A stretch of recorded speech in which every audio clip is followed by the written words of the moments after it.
Yes, nk'umu agent noneho ubu nawe ushobora kuba washyiraho deal ifite komisiyo. Tuvuge wenda nimba wagiye kureba ikibanza ahantu gifite komisiyo, sigamo ukitwohereze kuri WhatsApp, wowe urafotora amafoto yacyo hanyuma uze ucyaplodinge unyuze muri account yawe nk'umu agent. Dore uko babikora, uraza ukajya muri agent account yawe, ugakora login nk'umu agent. Wamara gukora login nk'ibisanzwe uraza ukamanuka ukareba hari ahantu handitse earn commission on product, injiza amafaranga ya komisiyo kuri product. Hano rero ngo Click Rwanda iguha kugeza kuri 20% ya product ya komisiyo kuri product uzanye mu gihe umuntu yamaze kwishyura.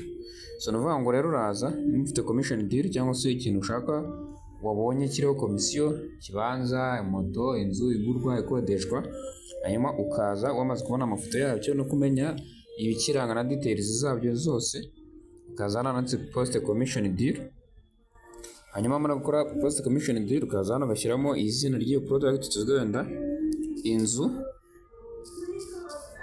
igurishwa, ukaza duhitamo type,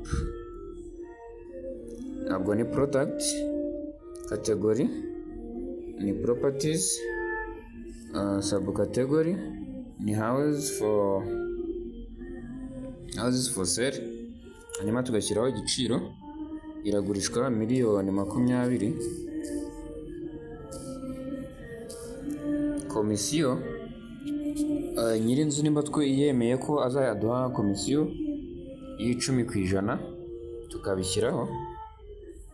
Hanyuma tugashyiramo nimero ya telefoni, tuvuge ubu turashyiraho nimero ya telefoni yawe cyangwa se nyiri product, ugashyiraho nimero ya telefoni yawe cyangwa se nyiri product ko mwabyumvikanye, ugashyiraho description nk'ibisanzwe, iyi nzu,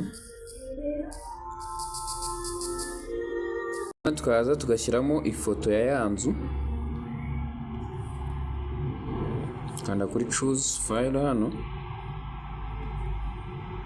tuzanira amafoto, tukajya muri telefoni tukareba amafoto. Yes, ugahita uza mu mafoto ukareba ifoto, urugero ni ifoto y'inzu, hanyuma twarangiza tugakanda submit add.